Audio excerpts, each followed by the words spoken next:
Сәлеметсіздер ме оқушылар? Бүгінгі жаңа сабақ 10-шы сабақ. Тәуелсіздік күні. Тәуелсіздік. Тәуелсіздік. Сенсің сыйым ең қымбат. Басымызға баға жетпес бердің бақ. Кемелденіп келемін мен бақытты. Бала шақтан болашаққа қол бұлғап. Тәуелсіздік дегеніміз ата бабаларымыздың арманы. Қаншама еңбекпен келген жеңіс. Тәуелсіздік үшін біздің ата-бабаларымыз қан төккен, күрескен. Тәуелсіздік ең қымбат сыйлық сияқты. Ол біздің басымыздағы бақ сияқты. Мен балалық шақтан болашаққа қарай қол бұлғап, кемелденіп, яғни дамып, өсіп келемін. Мен тәуелсіз Қазақстан өркені. Мен жаңа күн, жаңа дәуір желкені. Мен кешегі арыстардың арманы. Жарқын өмір, еркін өмір ертеңі. Мен тәуелсіз Қазақстан елінің ұрпағымын. Мен жаңа күннің, жаңа дәуірдің қорғаушысымын.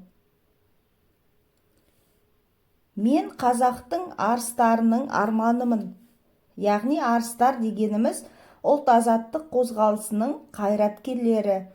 Олар Әлихан Бөкейханов, Ахмет Байтұрсынов, Міржақып Дулатов, Шәкәрім Құдайбердиев, Жүсіпбек Аймауытов және Мұхтар Әуезов. Біздің болашағымыз, ертеңіміз еркін өмір, жарқын өмір. Тәуелсіздік әні. Ата-бабам аңсаған азаттықты қарсы алам.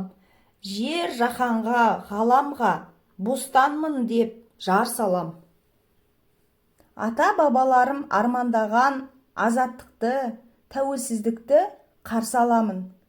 Және бүкіл дүние жүзіне, әлемге мен бостанмын, яғни мен тәуелсізбін деп бар даусыммен қуана айтамын.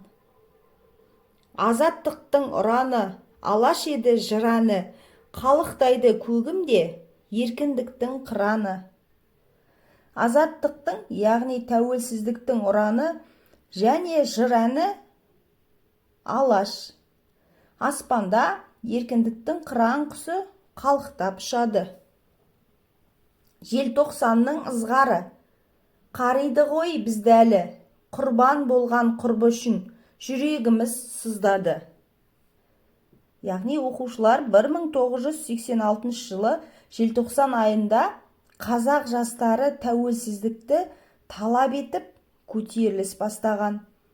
Сол көтеріліске қатысқан адамдарды қуғын сүргінге ұшыратып, яғни сол адамдарды соттап, оқудан шығарып, аямай өлтірген. Оқушылар сол сабақ түсінікті болды ма? Еліміз үшін құрбан болған тәуелсіздік туралы аға апаларымыз үшін біздің жүрегіміз ауырады. Сабақ түсінікті болса, суретті әдебиет каналына тіркеліп, достарымызды шақырайық. Әндетем.